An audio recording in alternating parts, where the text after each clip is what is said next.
Alors, moi je m'appelle Romain Genollet, je suis quinquagénaire si je puis dire, maman et grand-maman. J'ai fait une formation en nutrition à 35 ans.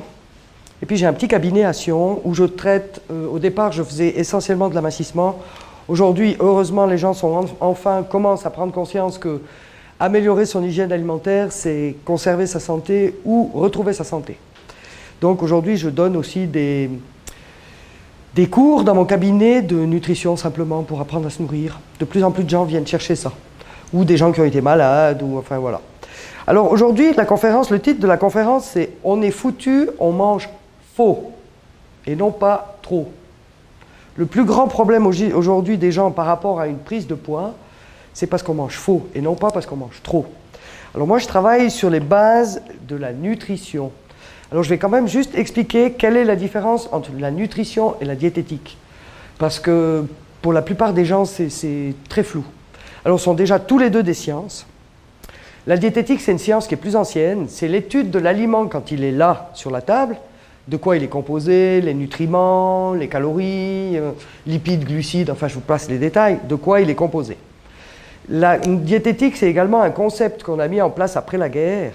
C'est la fameuse pyramide alimentaire dans l'assiette, qui, avec la nutrition, ne tient plus la route en fait.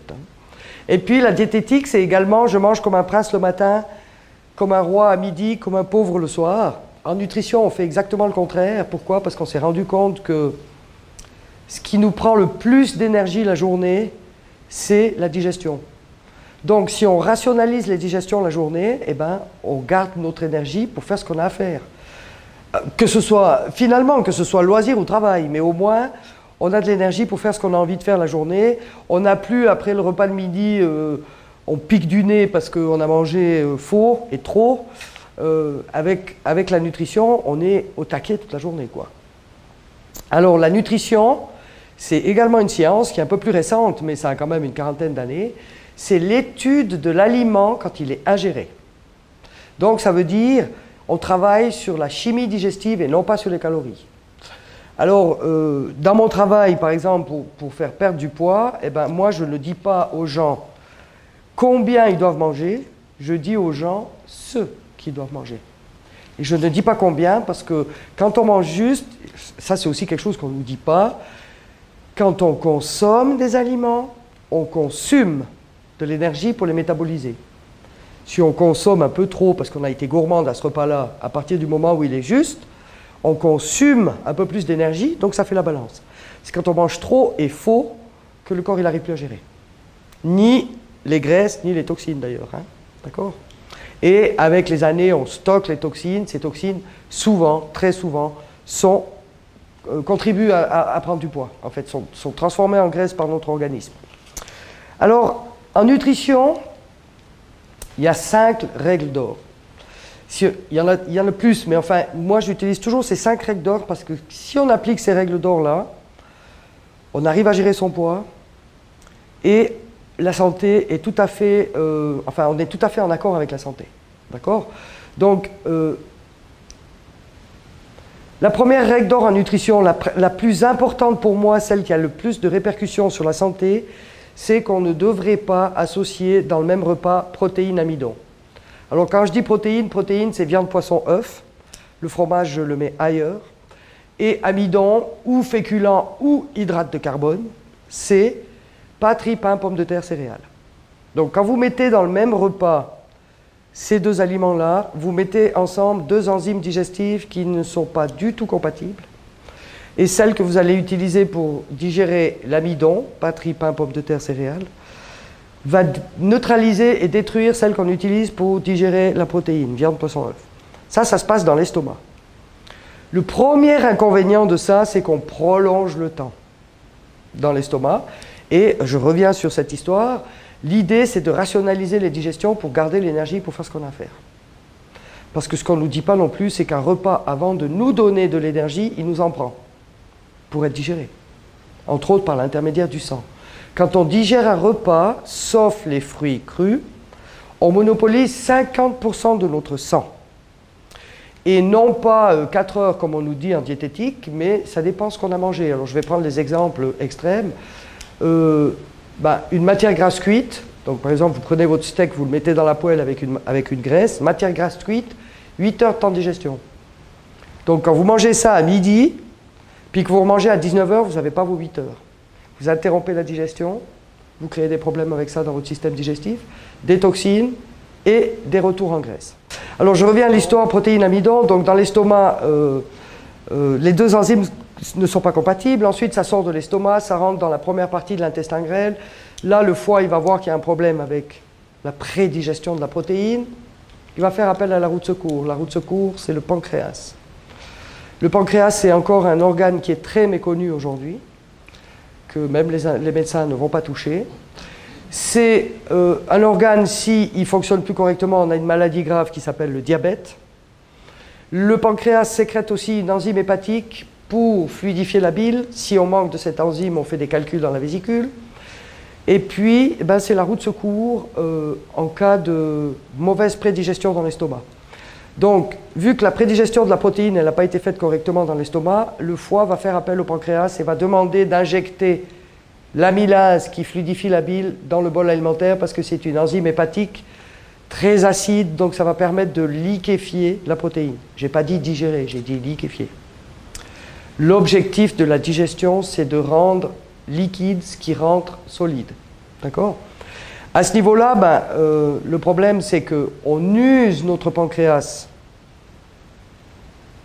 trop, parce qu'on utilise, quand on fait la pyramide alimentaire dans l'assiette, tous les jours, une fois par jour, voire 2 fois par jour pour ceux qui refont la pyramide alimentaire le soir, et 3 fois par jour pour ceux qui font les petits déjeuners anglais, on utilise la roue de secours et on use notre pancréas. Et il faut quand même savoir, le diabète, manque d'amylase pour la vésicule, mais également il faut savoir que si le pancréas s'arrête, on est mort. D'accord ? On ne peut rien faire pour vous à l'hôpital. Je vais prendre l'autre exemple extrême. Votre cœur, il s'arrête, vous êtes bien pris en charge, vous êtes à l'hôpital, on vous branche sur une machine, vous vivez. Je ne parle pas des conditions de vie, mais vous vivez. Le pancréas s'arrête, 4-5 jours, vous êtes mort. On ne peut pas le remplacer, on ne peut pas le transplanter. Vraiment, il faut économiser cet organe.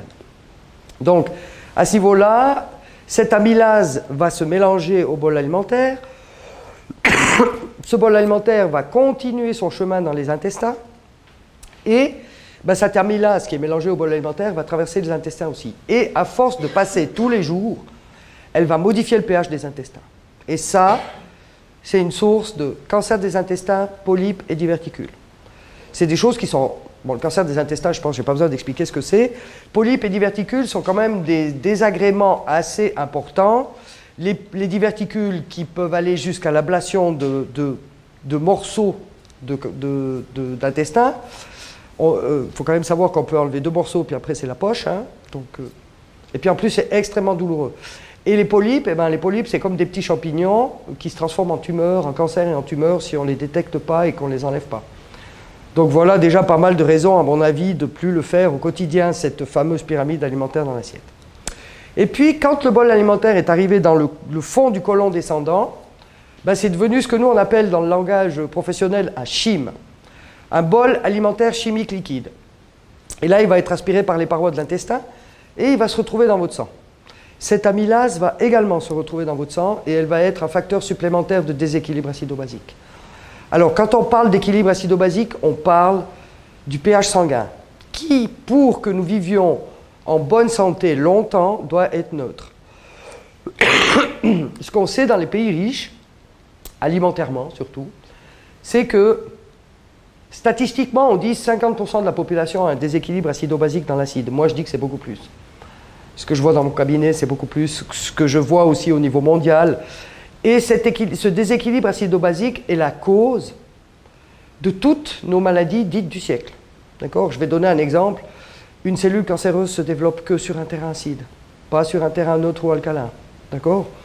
Et on vit une pandémie à l'heure actuelle. Le cancer est également une pandémie qui ne s'attrape pas, mais il y a énormément de gens qui ne se passent pas d'un à l'autre, je devrais dire plutôt. Mais il y a énormément de gens qui meurent du cancer et on pourrait éviter beaucoup de cancers si on améliorait notre hygiène alimentaire. La deuxième règle d'or, c'est on doit manger les fruits crus avant le repas ou comme repas. Le matin ou à midi, il faut éviter les fruits après 17 heures crus, parce que le pancréas a de la peine à gérer le fructose. Et on doit les prendre au début du repas parce que les fruits crus sont les seuls aliments qui ne commencent pas la digestion dans l'estomac, mais dans la première partie de l'intestin grêle. Donc si vous mangez un fruit pour dessert, ce qui est quand même dans la culture de beaucoup de pays, et même ici, hein, c'est dans les habitudes, on mange le fruit pour dessert, on a besoin de ce petit sucré pour dessert, c'est une habitude qu'on s'est créée, ce n'est pas un besoin pour la mécanique. Et malheureusement, ce fruit, vu que vous avez mangé avant, il arrive dans l'estomac, il ne peut pas passer, parce que dans l'estomac, il n'y a pas des mains qui tripent et qui disent « Ah, ça c'est du fruit cru, ça va là, ça c'est du yogourt, ça reste ici ». Et dans l'estomac, l'environnement est beaucoup trop chaud et trop acide pour le fruit. Ça monte entre 42 et 45 degrés. Donc, en 2 minutes, il perd ses qualités nutritionnelles, donc tout est brûlé, et en 5 minutes, il commence à fermenter, et il avarie tout le bol alimentaire. Et là, non seulement il dégage des toxines, mais il dégage des graisses. Parce que le bol alimentaire est déjà, avant de sortir de l'estomac, il y a une mauvaise digestion qui se passe.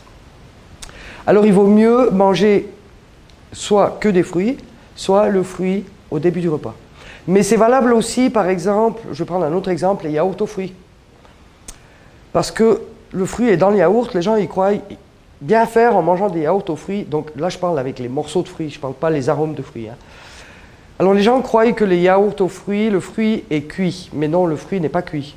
En plus, c'est encore une énorme aberration, c'est que le fruit, il est trempé dans un bain chimique pour qu'il stoppe sa maturation, pour pas que quand on mange, on ait des morceaux de pourri dans la bouche. Mais ça fait que rajouter un produit chimique, on en avale déjà beaucoup. Hein. D'accord ? Donc moi je conseille d'éviter. Si vous voulez manger des yaourts à base de fruits, prenez des yaourts nature et mélangez avec soit de la compote, soit de la confiture. Là, vous savez ce que vous avalez. D'accord ? Ça, c'est la deuxième règle d'or. Donc les fruits, c'est vraiment hyper important. Si vous voulez bénéficier de le bon effet du fruit, il faut les manger au début d'un repas. Après, attention, c'est la troisième règle d'or. On ne met jamais de cru, que ce soit fruits, justement, ou légumes, avec des amidons. Ça, c'est la règle en nutrition, acide, amidon, on ne mélange pas. Donc là, c'est les amidons que vous allez stocker, parce que vous ne pouvez pas les digérer à cause de l'acide de la salade, par exemple, ou du fruit, toujours. Et le stockage des amidons, en retour, en termes de calories, c'est le plus puissant que vous mettez sur le ventre et les fesses. Hein. D'accord ? Donc, si on mange un plat de pâtes à midi, il ne faut pas le manger avec une salade, il ne faut pas manger un fruit, que ce soit avant ou après, parce qu'on est dans l'acide amidon et ça ne va pas du tout. Ou alors, il faut cuire le fruit, manger des légumes cuits. Donc, une salade avec des pâtes à midi, c'est faux. Et beaucoup de gens font ça en se disant, voilà, je mange une salade, mes légumes crus, je les ai pris, et puis après, je mange des pâtes à la tomate, par exemple, ou aux champignons, ça ne va pas du tout ensemble dans la même digestion. Et là, c'est la perturbation de la digestion du féculent. Et en termes de calories, c'est super puissant, quoi, le retour. Calories et dépôt dans votre corps. Ça, c'est la troisième règle d'or. La quatrième règle d'or, il faut qu'on apprenne, il faut connaître les temps de digestion. Il faut respecter les temps de digestion. Parce que quand vous interrompez une digestion, la même chose, vous faites fermenter votre bol alimentaire. Ça part en live très vite parce que c'est très chaud dans l'intestin. Et donc, c'est des fermentations aléatoires. Là, ça amène déjà des retours de graisse. Ensuite, il y a putréfaction du bol alimentaire. Je veux dire, quand vous avez une pomme qui pourrit dans la coupe à fruits, vous ne la mangez pas, vous l'achetez. Et quand on ne respecte pas nos temps de digestion, on fait putrifier notre bol alimentaire et ça amène toxines, graisse, gaz, coliques, diarrhée, constipation. Toutes ces choses-là sont liées à ça. Quand vous avez des gaz, réfléchissez ce que vous avez fait. Vous allez de toute façon toujours trouver une erreur quelque part. Et souvent, c'est un non-respect des temps de digestion. Alors, c'est très important. Malheureusement, on ne nous le dit pas. Comme on parlait tout à l'heure de ce médicament homéopathique, on ne nous le dit pas. Voilà. Alors ça, c'est important de respecter les temps de digestion. Et c'est pour ça aussi qu'on mange les aliments les plus longs à digérer le soir. Parce qu'on a toute la nuit pour les digérer. D'accord ? Et la cinquième règle d'or, ça concerne l'eau. L'eau, c'est la boisson de l'être humain. On devrait boire, pour s'hydrater en tout cas, que de l'eau. Et pas de l'eau avec du sirop, pas de l'eau avec du thé, pas de l'eau avec du café. Si réellement on veut s'hydrater, c'est de l'eau. pur, point final, sans gaz, sans quoi que ce soit dedans. Alors l'eau, dans notre corps, c'est comme un train à marchandises. Elle rentre dans votre corps avec les wagons chargés de minéraux. Dans votre corps, eh ben, elle va poser ces minéraux. L'eau est minérale. Il existe plus de 10 000 formules d'eau sur la planète. Moi, j'en revenais pas quand j'ai appris ça. Et quand les wagons sont vides, donc quand elle a posé les minéraux, eh ben, elle ramasse les toxines et elle ressort certaines toxines. Donc, l'eau en soi, c'est un excellent draineur. Et des fois, au lieu d'aller chercher midi à 14 heures et avaler je ne sais quoi pour se faire une petite détox, buvons de l'eau. Tous les jours, ça draine les toxines, c'est parfait.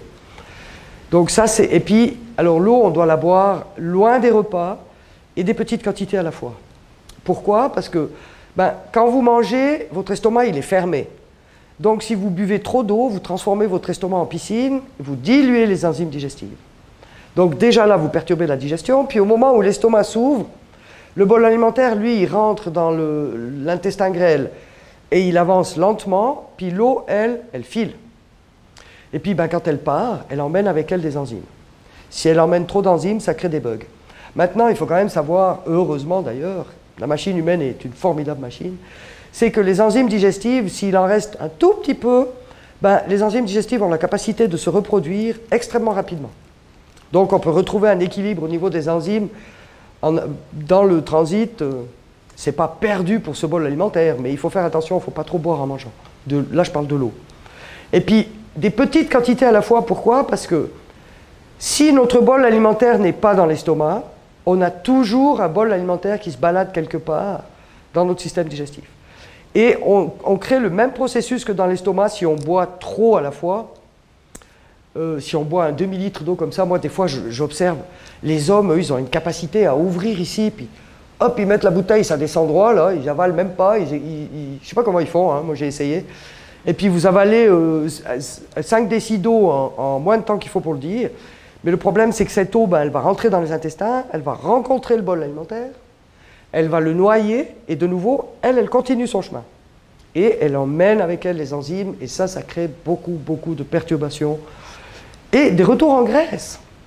Alors on ne comprend pas, parce qu'on se dit, ouais, j'ai pas trop mangé, et puis je bois que de l'eau, et puis je grossis. Voilà. Et puis après, ça amène aussi des problèmes de santé. Hein. Donc, ça, c'est quand même quelque chose à faire attention.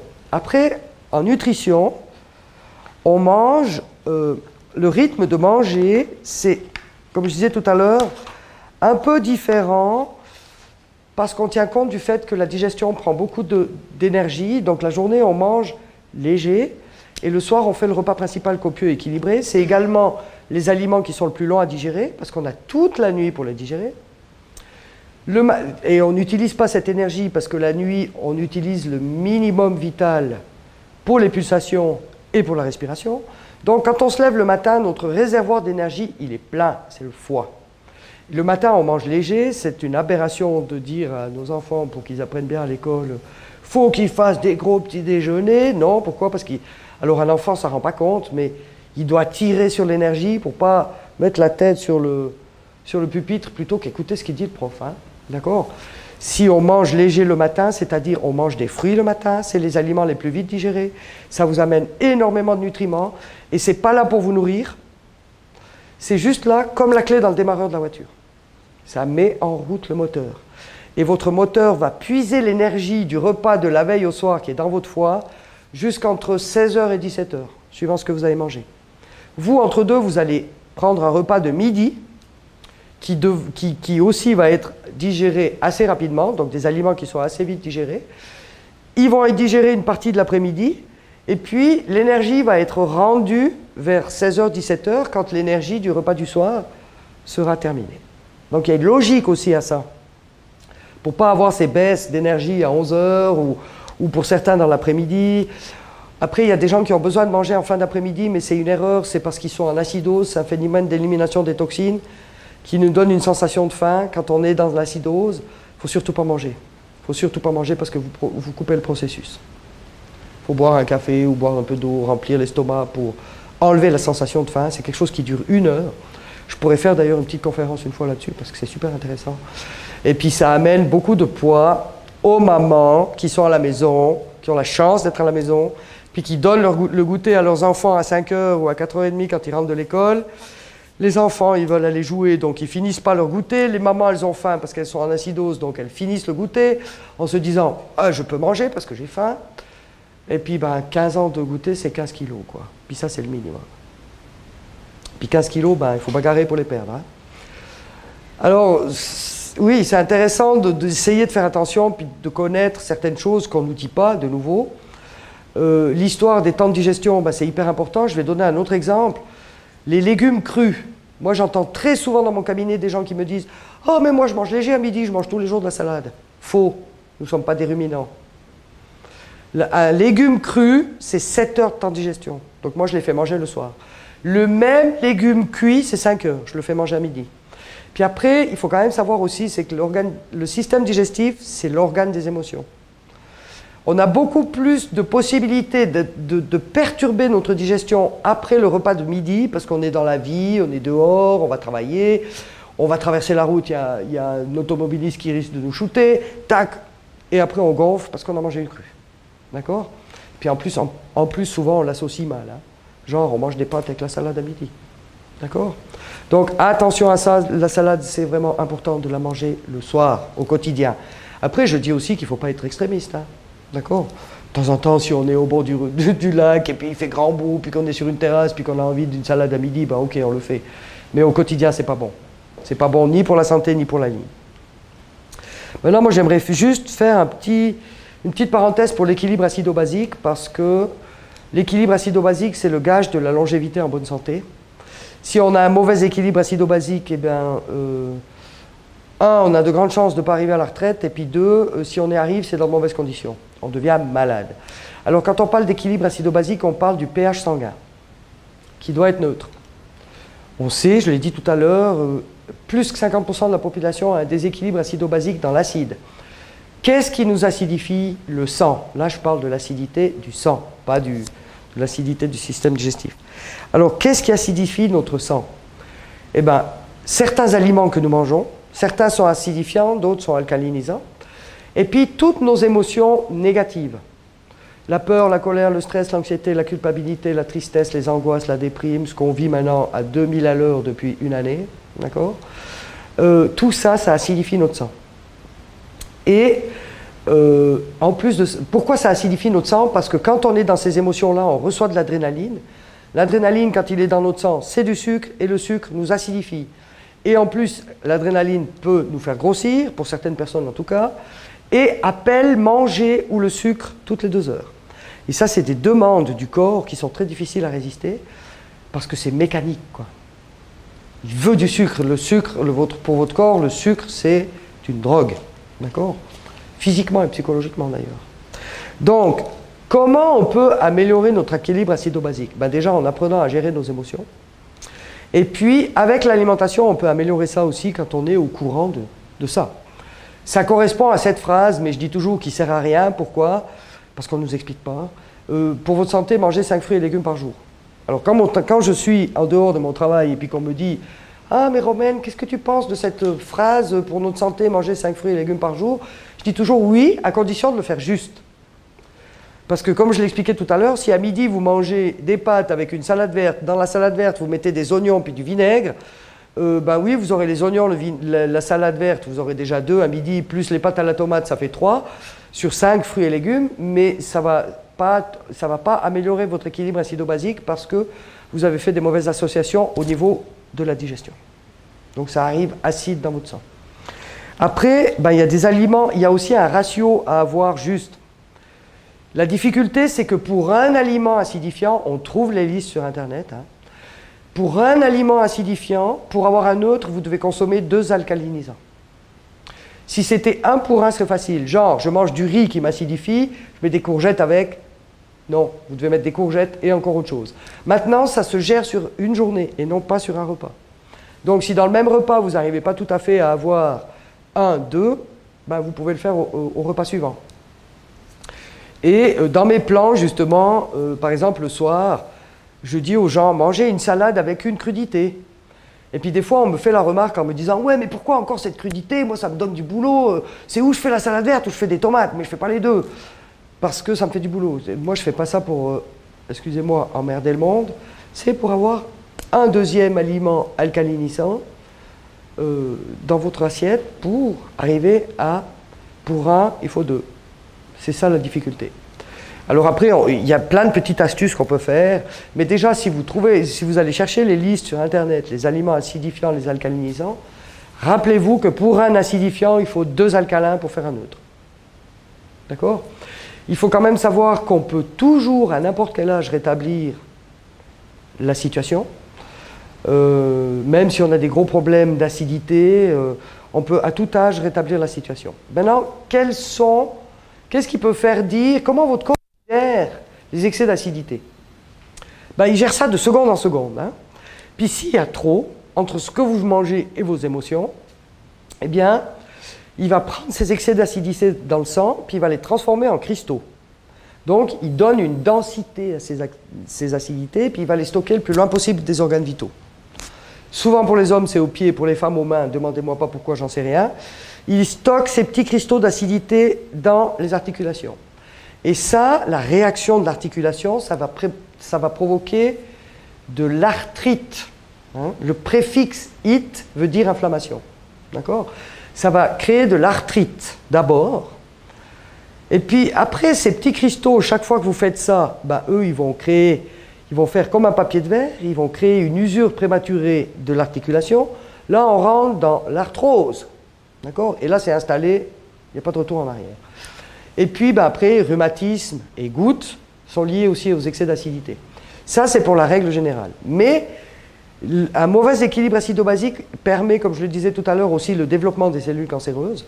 C'est un des paramètres pour qu'on puisse développer une cellule cancéreuse. Après, pour certaines personnes, au lieu de transformer en cristaux, leur corps stocke avec les graisses et se met à grossir à cause de ça. Et puis, ben, toutes les maladies dites du siècle sont liées à l'excès d'acidité, les maladies cardiovasculaires. Alors on nous dit oui, c'est la graisse, c'est la graisse animale. Moi je vais plus loin, je dis que c'est la graisse cuite qui nous donne les maladies cardiovasculaires. Mais s'il n'y a pas de déséquilibre acido-basique, le corps peut se concentrer sur le cholestérol et peut l'éliminer facilement. S'il y a tout le temps un déséquilibre acido-basique dans l'acide, pour le corps c'est la priorité, il n'arrive plus à s'occuper du reste. Et c'est pour ça que,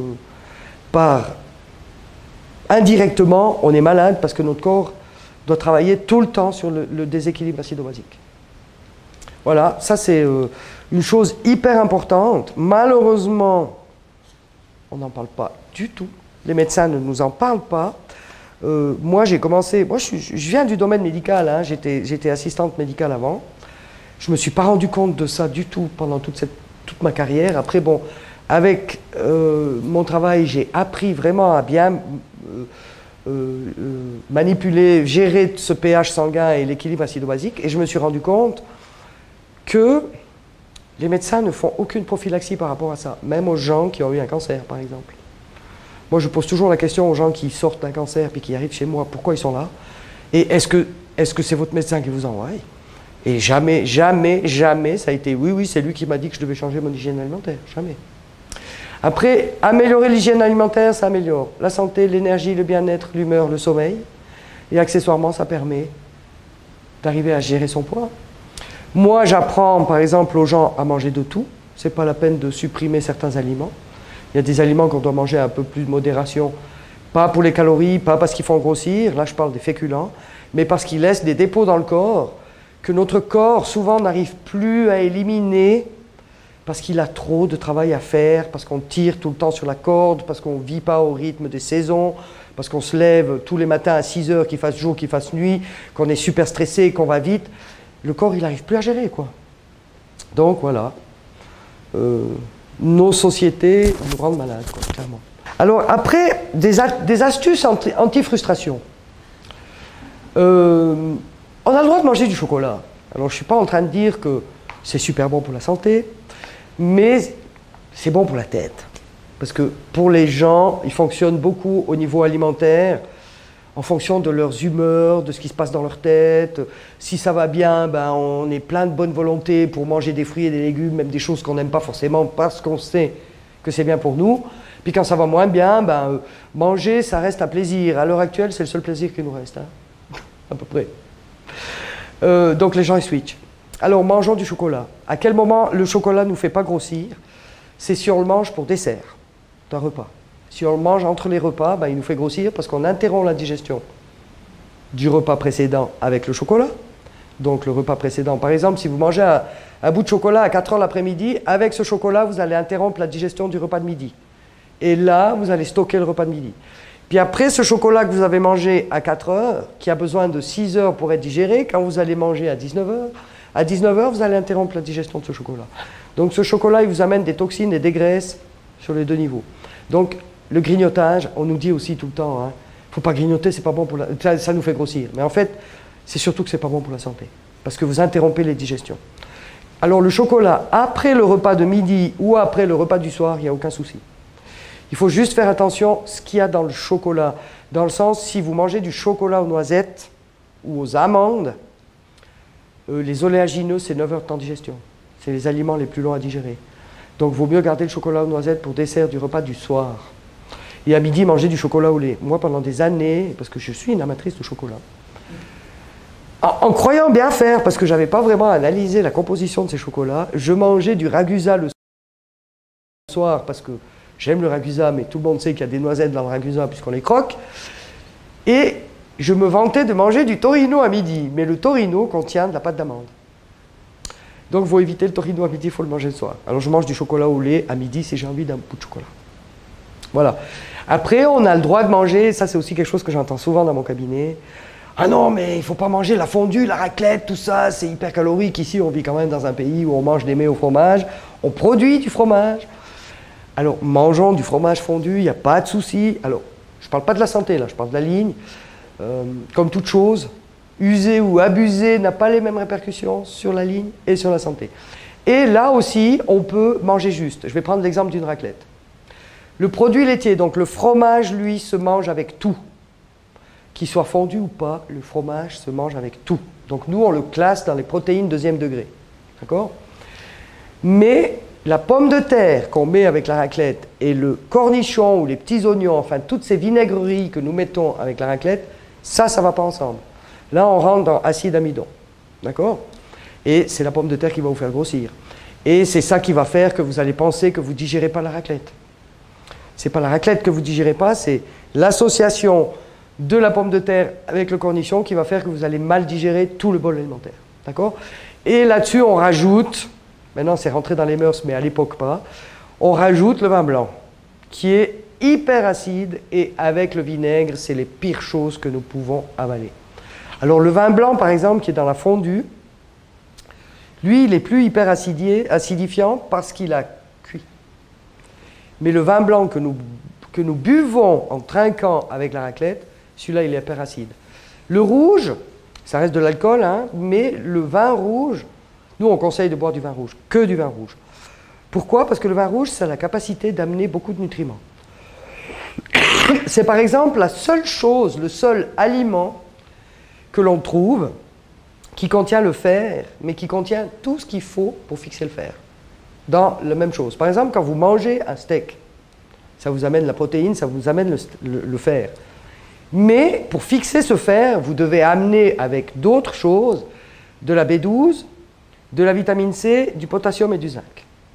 Dans le vin rouge, vous avez le pack complet.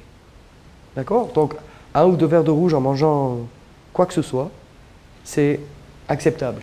Parce que ça vous amène, si on fait le pour et le contre, ça vous amène des choses intéressantes au niveau des nutriments. Et avec la raclette, ça va très bien. Alors moi, je me rappelle, il y a 20 ans, quand je commandais du rouge avec la raclette ou avec la fondue, quand on était au restaurant, les gens me regardaient comme si j'étais une extraterrestre. Mais tu ne bois pas du blanc? Non, je ne bois pas du blanc, je bois du rouge. Je savais pourquoi, puisque j'avais étudié, et je le vivais dans mon corps aussi. Le blanc, c'est tellement acidifiant que pour moi, en tout cas, très vite, ça me faisait mal aux articulations, ça interférait sur mon humeur, je pouvais être très vite très agressive. Voilà. Donc, ça a quand même une incidence, hein, ce vin blanc. Alors, je ne devrais pas trop le dire, parce qu'ici, on produit du vin blanc. Mais voilà, c'est quand même une réalité qu'il faut savoir. Hein. Tout ce qui est bon n'est pas forcément bon. Tout ce qui est bon au goût n'est pas forcément bon pour notre santé. C'est même beaucoup de choses. Hein. Le rosé, alors c'est toujours la même chose, c'est souvent une question qui revient. Aujourd'hui, on fait du rosé à base de rouge. Donc, il a une certaine acidité, mais il reste dans les rouges. D'accord? Il amène moins de nutriments parce qu'ils sont partis. Mais il est quand même beaucoup moins acidifiant que le blanc. Beaucoup moins acidifiant que le blanc. D'ailleurs, les gens, quand ils me disent « Ah non, mais moi, je ne peux pas ne pas boire du blanc. » Une alternative, le rosé. Voilà. Mais ça reste... Après, on est toujours en train de parler d'alcool, là. Hein. Donc, à consommer avec modération. Hein. Voilà. Après, les gens me disent « Oui, mais alors en définitive, on doit manger quoi ?» Alors, pour être juste avec notre mécanique, avec notre machine, des produits frais ou congelés, mais pas préparés, hein, juste congelés, du terroir et de saison. D'accord? Je vais prendre un exemple extrême. Quand vous mangez tout l'hiver, ce qu'on peut faire aujourd'hui parce qu'on en trouve toute l'année, quand vous mangez tout l'hiver des fraises très régulièrement, vous donnez le message à votre système hormonal, à votre système immunitaire, pardon, que c'est l'été. Donc il ne développe pas ce qu'il faut pour vous soigner, pour vous protéger contre tous les coronas existants, c'est-à-dire le rhume, les refroidissements, la grippe, ces choses-là. D'accord? Donc, mangeons des produits de saison, des produits frais et du terroir. Maintenant, pourquoi je mets là-dedans aussi les congelés? Mais là, je parle seulement des produits qui sont ramassés, préparés, congelés. Mais préparés dans le sens nettoyés, coupés. Par exemple, si vous achetez des choux-fleurs congelés, ils sont beaucoup moins manutentionnés que le chou-fleur qui est sur votre étalage, et ils perdent beaucoup moins de nutriments parce que chaque fois qu'on touche un fruit ou un légume au magasin, il faudrait y penser d'ailleurs, même s'il est emballé dans un cellophane, on le dégrade avec notre acidité. Et chaque fois, il perd un certain pourcentage de nutriments. Alors que le produit congelé, il est beaucoup moins manutentionné, donc il a une qualité nutritionnelle qui peut être dans certains cas supérieure. Et puis après, il y a aussi une chose qu'il faut savoir, qu'on nous dit rarement, c'est qu'aujourd'hui, la qualité nutritionnelle des fruits et légumes, des produits frais que nous achetons, enfin, même que nous achetons au magasin ou ailleurs, hein, la qualité a chuté de 50 à 70% par rapport à la qualité nutritionnelle de ce même légume que notre grand-mère mangeait. Pourquoi? Ben parce qu'on a pourri les sols avec plein de saloperies pour la culture. Donc on a des terres qui sont beaucoup moins nourricières quand notre légume pousse. Et les légumes aujourd'hui ont une qualité nutritionnelle qui est faible, très faible. Donc pour la même quantité d'un apport nutritionnel que ma grand-mère, je dois manger 2 à 4 fois plus de chou-fleur. D'accord? Donc les gens ils sont très vite carencés. Et puis en plus maintenant, depuis plus de 30 ans, il y a l'industrie agroalimentaire qui vient se rajouter là-dessus. Ils sont extrêmement forts parce qu'ils ont réussi en 30-35 ans à faire oublier aux mamans qui cuisinent les petites herbettes que la nature nous donne, qui sont hyper précieuses dans la digestion. Et puis ils ont réussi à nous faire oublier ça et remplacer ça par du bouillon. Aujourd'hui, les femmes cuisinent qu'avec du bouillon. À commencer par moi, avant que je connaisse ça. Hein. Donc ça donne la même base de goût à tout ce qu'on mange. Il faut quand même savoir que dans un bouillon, quel qu'il soit, y compris s'il est bio, y compris si c'est des marques un peu spéciales qu'on ne trouve pas dans les grands magasins, qui vantent leur qualité supérieure à ce qu'on trouve dans les magasins, un bouillon, ça reste un bouillon. C'est sel, sucre, exhausteur de goût, produits chimiques, amidon. Puis après, ils rajoutent chacun leurs petites 3 herbettes de persil et puis des trucs comme ça pour faire croire qu'on avale des bonnes choses. Alors que vous trouvez la même chose dans la nature. La même chose dans la nature. Mais aujourd'hui, les femmes, elles ont oublié toutes ces petites herbettes. Et moi, par exemple, dans les programmes que je donne aux gens, je travaille que avec ça. Et j'interdis le bouillon. Et les gens, ils font des gros yeux, ils disent mon Dieu, mais comment je vais cuisiner sans bouillon? C'est très facile. Hein. Et moi, je me souviens, la première fois que j'ai fait un programme, le premier jour, je mangeais un chou-fleur cuit à l'eau salée et non pas au bouillon que je faisais avant. Parce que moi, je mettais le même bouillon dans l'eau des légumes, dans l'eau des pâtes, dans l'eau du riz, pour la base de mes sauces de viande, enfin, tout le temps le même bouillon.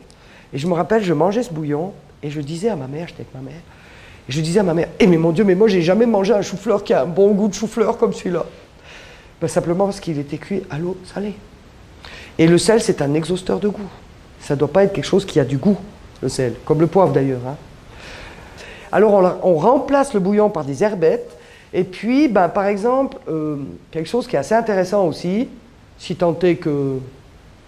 Oui, il y a aussi des choses à dire, mais moi j'ai remplacé par exemple l'aromate. Moi j'avais un fils qui mangeait l'aromate comme ça. J'ai remplacé l'aromate par le tamari. Alors qu'est-ce que c'est le tamari? Alors maintenant on en trouve ici parce que bien sûr on est dans la mondialisation, autrement ben, c'est du soja fermenté. Donc c'était pas quelque chose dans les habitudes alimentaires ici, hein, que nos grands-mères auraient pu utiliser par exemple. Mais le tamari c'est intéressant parce que c'est du soja fermenté, il n'y a aucun autre assaisonnement là-dedans, il est censé être toujours bio. Et ça remplace avantageusement le bouillon. Et même aussi, par exemple, pour... La plupart des gens, ils réchauffent des pâtes, ils réchauffent un riz, ils réchauffent quelque chose. Qu'est-ce qu'ils mettent dans la poêle? Ils mettent de l'huile. L'huile cuite, c'est pas bon pour la santé. Ben, vous mettez un peu de tamari. Alors attention, c'est très fort. Donc moi, je le coupe avec de l'eau. Je veux réchauffer mes pâtes. Je mets du tamari au fond de la poêle. Je veux cuire un œuf. Je mets du tamari. Alors après, le seul petit bémol, mais quand on est chez soi et puis qu'on le sait, c'est pas grave. Quand on fait de la grande cuisine, c'est différent. Mais ce tamari, c'est brun foncé. Donc quand vous cuisez votre œuf dans le tamari, ben, le blanc de l'œuf, il vient brun. Les pâtes, elles viennent brunes. Mais ça, c'est pas grave en soi, quand on est à la maison.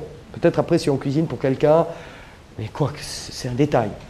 Après, il faut quand même savoir aussi que le soja, c'est un aliment qui contient de l'oestrogène. Donc, il n'est pas adapté pour tout le monde, et à commencer par les petits garçons. C'est pour ça que les Asiatiques sont petits. Et puis qu'aujourd'hui, je pense, à part dans la campagne chinoise où ils sont encore pas trop pollués, un soja, c'est modifié génétiquement. Et ça, c'est un problème aussi.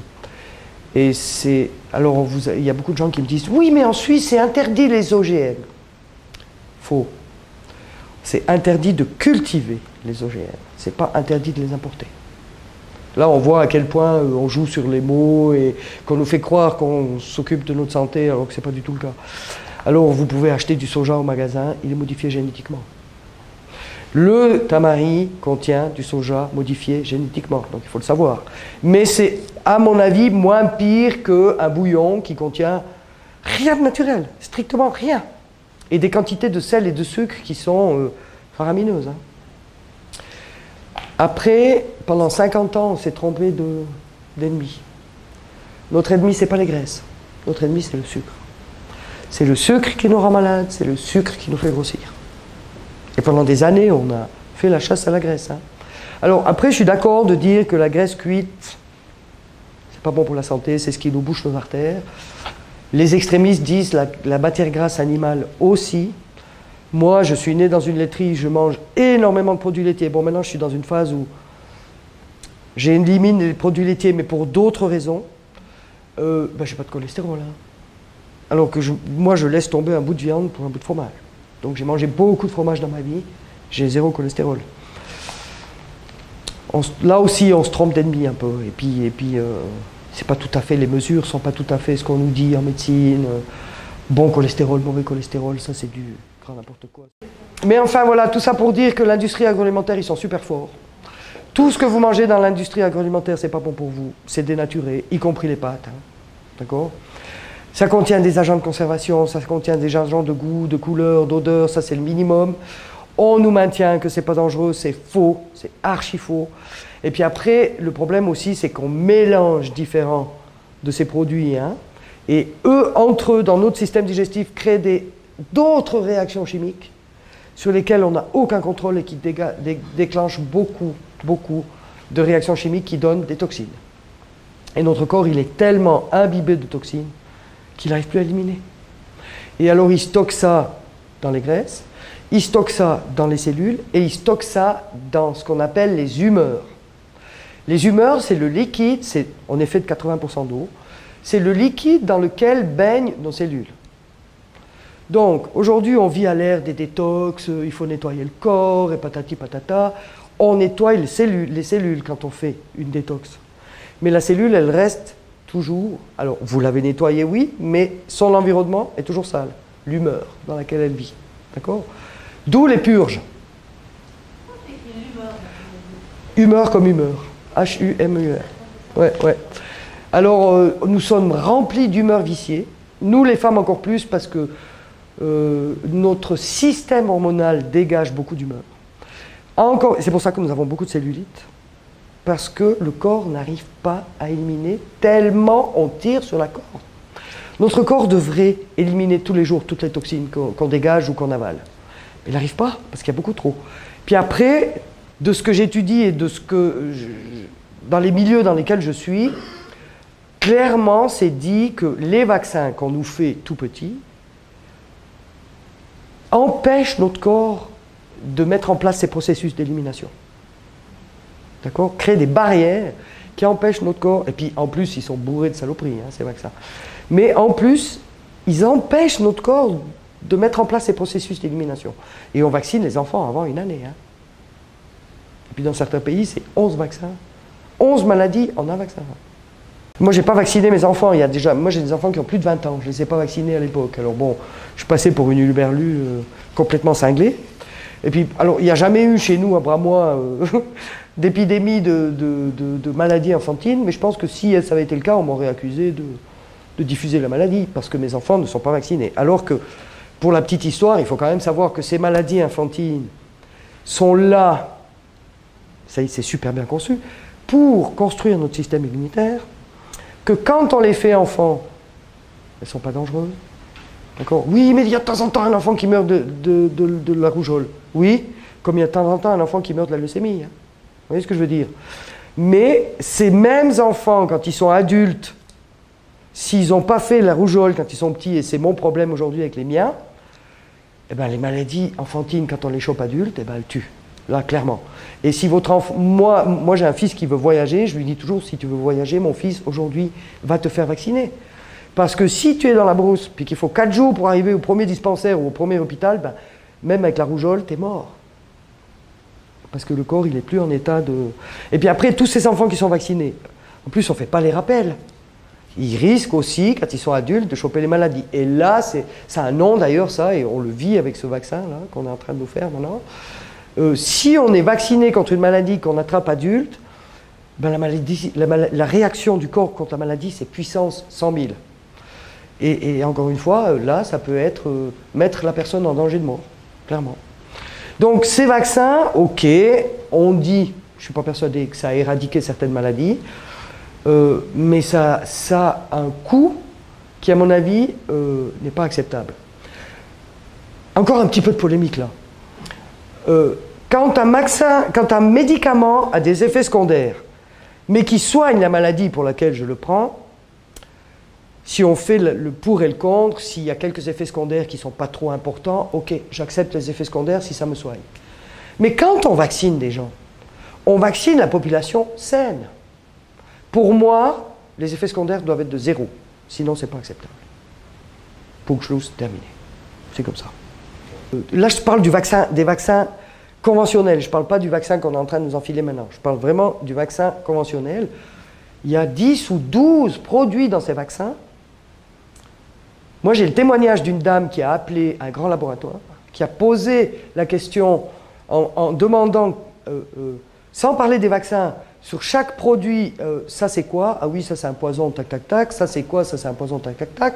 Et à la fin, elle dit à ce laborantin chimiste, elle dit, si je donne ces produits à mes enfants, qu'est-ce que je risque? Vous risquez d'aller en prison pour vous empoisonner vos enfants. Et puis elle répond, bah, c'est ce qu'il y a dans les vaccins. Et le type est scandalisé. Hein. Et ça circule sur la toile en ce moment. Hein. Alors, voilà. Il faut poser le pour et le contre. Moi, je suis d'accord d'un vaccin, à condition qu'il ne donne aucun effet secondaire. Sinon, ce n'est pas acceptable. On utilise les vaccins sur la population saine, pas malade. Donc, ce n'est pas acceptable. Juste, je reviens là, ma petite astuce anti-frustration. On a le droit de manger une pizza. Une pizza, on peut la manger juste, sans problème. Parce qu'au restaurant, elle est faite minute.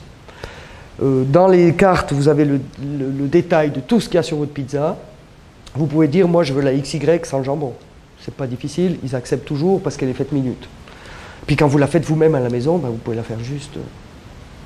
Quand vous savez manger juste, vous pouvez la faire juste, quoi. Voilà. Alors, notre alimentation est censée nous tenir en bonne santé, nous permettre de vivre. Un être humain, il est conçu pour vivre 150 ans.